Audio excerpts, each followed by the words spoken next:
ശിഷ്യന്മാരുടെ പാദങ്ങൾ കഴുകി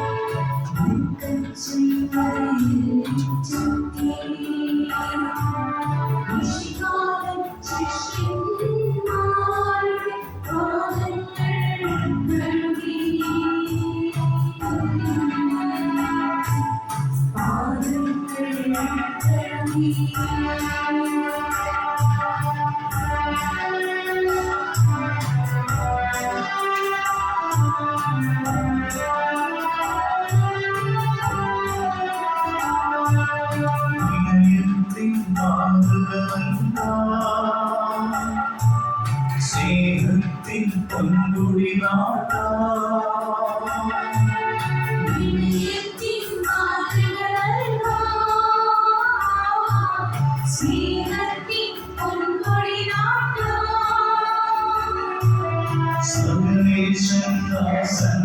സന്മാരുടെ പാദങ്ങൾ കഴുകി പാദങ്ങൾ കഴുകി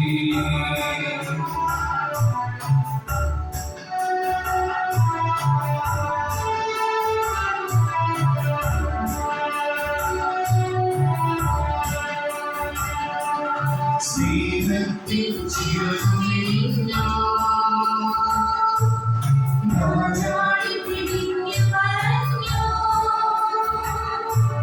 സ്നേഹത്തിൻ ചിരകുനിഞ്ഞു രാജാളി തിരിഞ്ഞു പറഞ്ഞു സ്നേഹിതരെ നിങ്ങൾ ഇന്നൊരു ആവിലനാമേ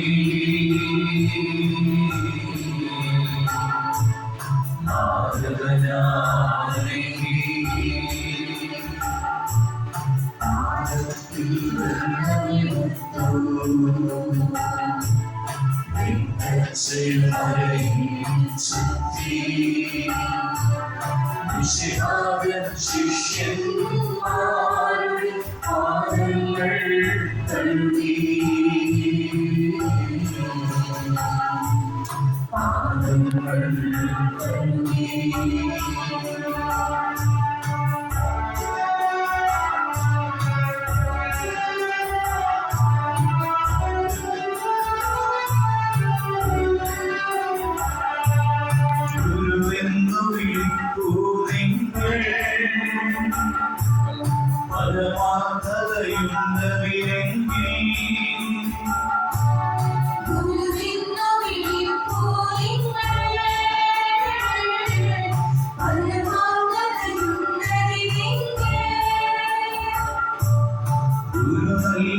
പാഠം നിങ്ങൾ സാദരമോ തിരുവിൻ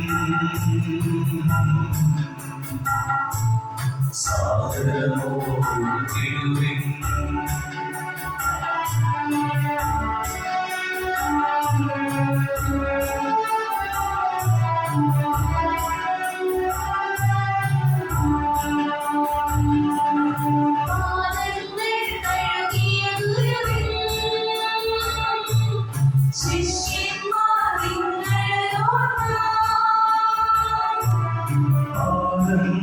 കഴുകിയ ഗുരുവിൻ ശിഷ്യന്മാർ നിങ്ങളോടാ അന്യോന്യം പാദം കഴുകാൻ ഉത്സുകരായി തീരും ഉത്സുകരായി തീരും നാഗത്തിൽ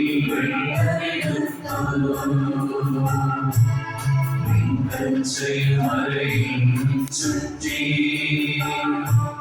വിശാല ശിഷ്യന്മാരുടെ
ആത്മാവിന്റെ നാമത്തിൽ ഉന്നതങ്ങളിൽ ദൈവത്തിന് സ്തുതി. മനുഷ്യർക്ക് സമാധാനവും പ്രത്യാശയും എപ്പോഴും എന്നേക്കും. സ്വർഗ്ഗസ്ഥനായ ഞങ്ങളുടെ പിതാവേ,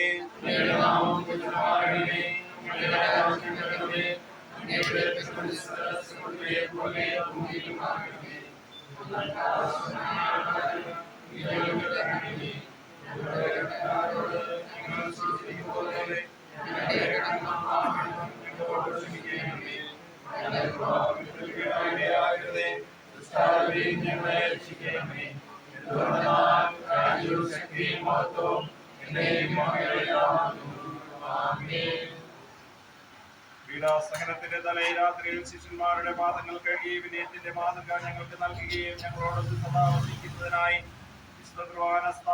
കർത്താവെ എങ്ങനെ സ്നേഹവും കാരണവും വിസ്മരിക്കുന്നതിനായി ഞങ്ങൾ നടത്തുന്ന ഈ പാവന ശുശ്രൂഷയിൽ സംപ്രീതനാകണമേ.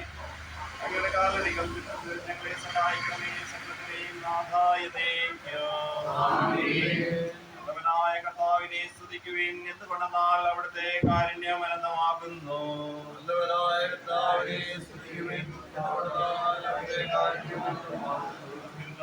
ദൈവത്തെ സ്തുതിക്കുവിൻ. എന്തുകൊണ്ടെന്നാൽ അവിടുത്തെ കാരുണ്യം അനന്തമാകുന്നു. അത്ഭുതമായ ദൈവത്തെ സ്തുതിക്കുവിൻ. എന്തുകൊണ്ടെന്നാൽ അവിടുത്തെ കാരുണ്യം അനന്തമാകുന്നു. നിയമിതമായ ജ്ഞാനത്താൽ ആകാശം സൃഷ്ടിച്ചവനെ സ്തുതിക്കുവിൻ. എന്തുകൊണ്ടെന്നാൽ അവിടുത്തെ കാരുണ്യം അനന്തമാകുന്നു. ഭൂമിയെ ഒരുക്കിച്ചവനെ സ്തുതിക്കുവിൻ. എന്തുകൊണ്ടെന്നാൽ അവിടുത്തെ കാരുണ്യം അനന്തമാകുന്നു. ആകാശമണ്ഡലത്തിൽ കളങ്ങൾ നിർമ്മിച്ചവനെ സ്തുതിക്കുവിൻ. എന്തുകൊണ്ടെന്നാൽ അവിടുത്തെ കാരുണ്യം അനന്തമാകുന്നു. ഇവനെ ഭരിക്കുവാൻ വേണ്ടി സൂര്യനെ സൃഷ്ടിച്ചവനെ സ്തുതിക്കുവിൻ. എന്തുകൊണ്ടെന്നാൽ അവിടുത്തെ കാരുണ്യം അനന്തമാകുന്നു. അവനെ ഭരിക്കുവാൻ വേണ്ടി ചന്ദ്രതാരങ്ങളെ സൃഷ്ടിച്ചവനെ സ്തുതിക്കുവിൻ. എന്തുകൊണ്ടെന്നാൽ അവിടുത്തെ കാരുണ്യം അനന്തമാകുന്നു. സകലകാലങ്ങളിൽ നമ്മെ ഓർത്തവനെ സ്തുതിക്കുവിൻ. എന്തുകൊണ്ടെന്നാൽ അവിടുത്തെ കാരുണ്യം അനന്തമാകുന്നു. നമ്മെ രക്ഷിച്ചവനെ സ്തുതിക്കുവിൻ. എന്തുകൊണ്ടെന്നാൽ അവിടുത്തെ കാരുണ്യം അനന്തമാകുന്നു. ലോകത്തിലുള്ള ജീവികൾക്കെല്ലാം ആഹാരം നൽകുന്നവനെ സ്തുതിക്കുവിൻ. എന്തുകൊണ്ടെന്നാൽ അവിടുത്തെ കാരുണ്യം അനന്തമാകുന്നു. ദൈവത്തെ കൃതജ്ഞതാപൂർവ്വം സ്തുതിക്കുവിൻ. എന്തുകൊണ്ടെന്നാൽ അവിടുത്തെ കാരുണ്യം അനന്തമാകുന്നു. പിതാവിനും പുത്രനും പരിശുദ്ധാത്മാവിനും സ്തുതി.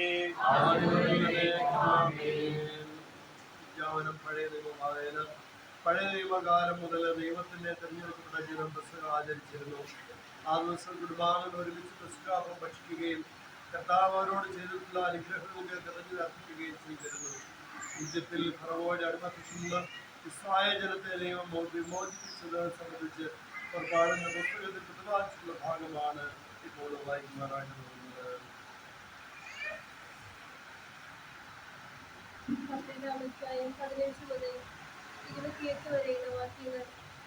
പുളിപ്പില്ലാത്ത അപ്പം. നിങ്ങൾ 7 ദിവസം പുളിപ്പില്ലാത്ത അപ്പം ഭക്ഷിക്കണം. 1-ാം ദിവസം തന്നെ നിങ്ങളുടെ വീടുകളിൽ നിന്ന് പുളിമാവ് നീക്കം ചെയ്യണം. 1 മുതൽ 7 വരെയുള്ള ദിവസങ്ങളിൽ ആരെങ്കിലും പുളിച്ച അപ്പം ഭക്ഷിച്ചാൽ അവൻ ഇസ്രായേലിൽ നിന്ന് വിച്ഛേദിക്കപ്പെടണം. 1-ാം ദിവസവും 7-ാം ദിവസവും നിങ്ങൾ വിശുദ്ധ സമ്മേളനം വിളിച്ചുകൂടണം.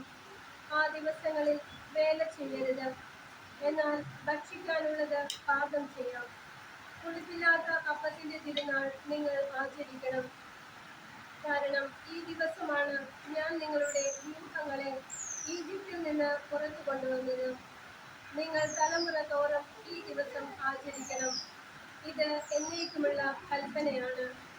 ആദ്യ മാസത്തിലെ 14-ാം ദിവസം സന്ധ്യ മുതൽ 21-ാം ദിവസം സന്ധ്യ വരെ നിങ്ങൾ പുളിപ്പില്ലാത്ത അപ്പം ഭക്ഷിക്കണം. നിങ്ങളുടെ വീടുകളിൽ 7 ദിവസത്തേക്ക് പുളിമാവ് കാണരുത്.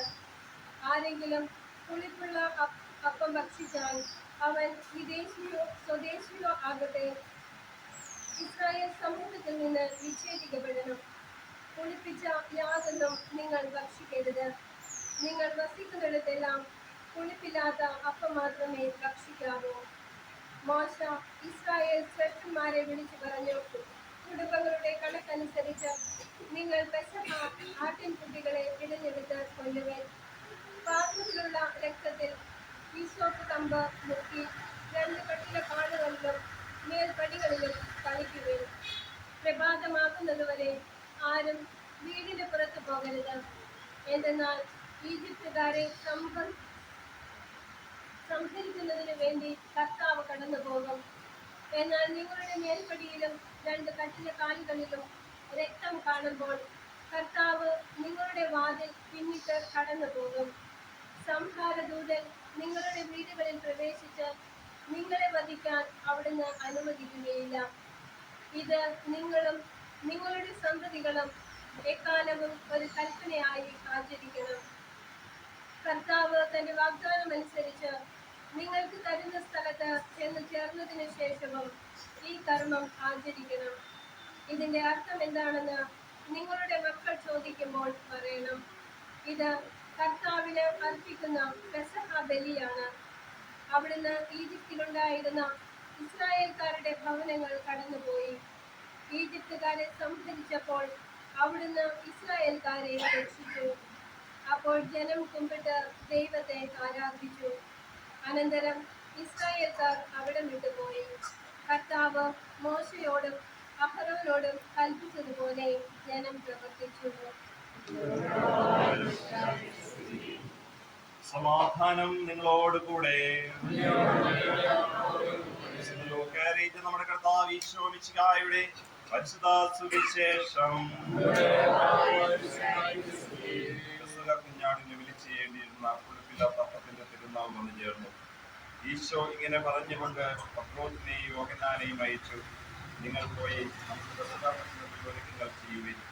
അവർ അവിടുത്തോട് ചോദിച്ചു, ഞങ്ങൾ എവിടെ ഒരുക്കുവാനാണ് അങ്ങ് ആഗ്രഹിക്കുന്നത്? അവിടുന്ന് പറഞ്ഞു, നിങ്ങൾ പട്ടണത്തിൽ പ്രവേശിക്കുമ്പോൾ ഒരു കുടം വെള്ളം ചുമന്നു കൊണ്ടുവരുന്ന ഒരു മനുഷ്യനെ കാണും. അയാൾ പ്രവേശിക്കുന്ന വീട്ടിലേക്ക് നിങ്ങളും പോകുവിൻ. ആ വീട്ടുടമസ്ഥനോട്, ഞാൻ എൻ്റെ ശിഷ്യന്മാരുടെ കൂടെ പെസഹ ഭക്ഷിക്കുന്നതിനുള്ള സൽക്കാരമുറി എവിടെയാണെന്ന് പുള്ളി ചോദിക്കുന്നുവെന്ന് പറയുവിൻ. സജ്ജീകൃതമായ വലിയ മാർഗമുറി അയാൾ നിങ്ങൾക്ക് കാണിച്ചു തരും. അവിടെ ഒരുക്കുകയും. അവർ പോയി അവിടുന്ന് പറഞ്ഞതുപോലെ കാണുകയും പെസഹ ഒരുക്കുകയും ചെയ്തു. അനന്തരം അവിടുന്ന് അപ്പമെടുത്ത് കടലാസ്പത്രം മുറിച്ച് അവർക്ക് നൽകിക്കൊണ്ട് അരുൾ ചെയ്തു, ഇത് എൻ്റെ ഓർമ്മയ്ക്കായി ചെയ്യുവിൻ. അപ്രകാരം തന്നെ അത്താഴത്തിന് ശേഷം പാനപാത്രം എടുത്ത് അവിടുന്ന് അരുൾ ചെയ്തു, ഈ പാനപാത്രം നിങ്ങൾക്ക് വേണ്ടി ചിന്തപ്പെടുന്ന എൻ്റെ രക്തം കൊണ്ടുള്ള പുതിയ ഉടമ്പടിയാകുന്നു.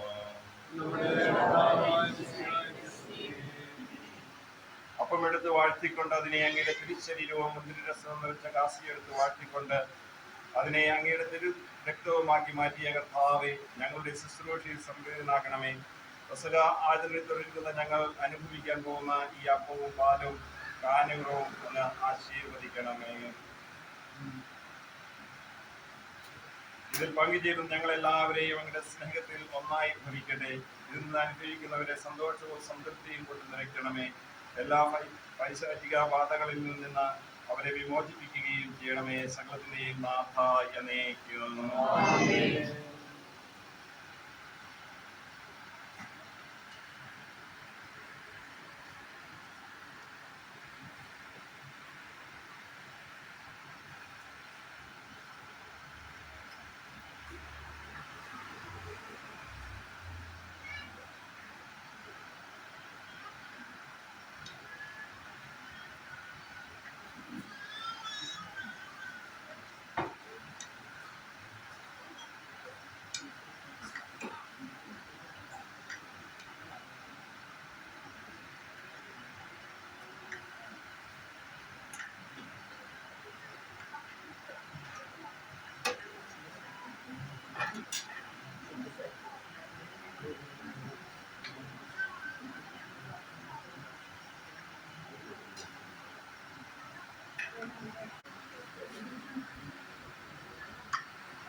പാല് നിങ്ങൾ എടുത്തോട്ടെ, ഓരോ ക്ലാസ് എടുത്താൽ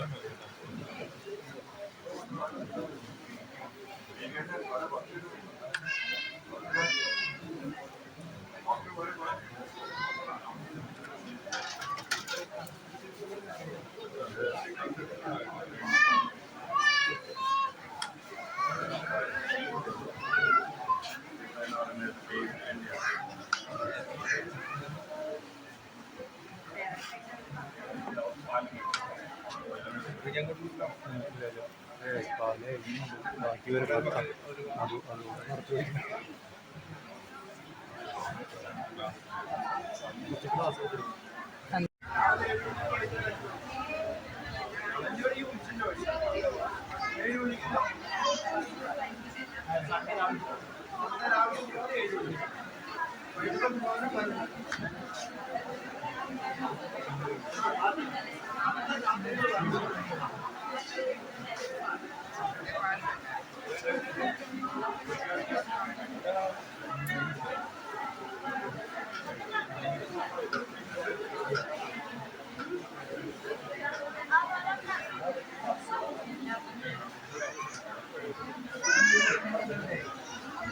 തന്നെ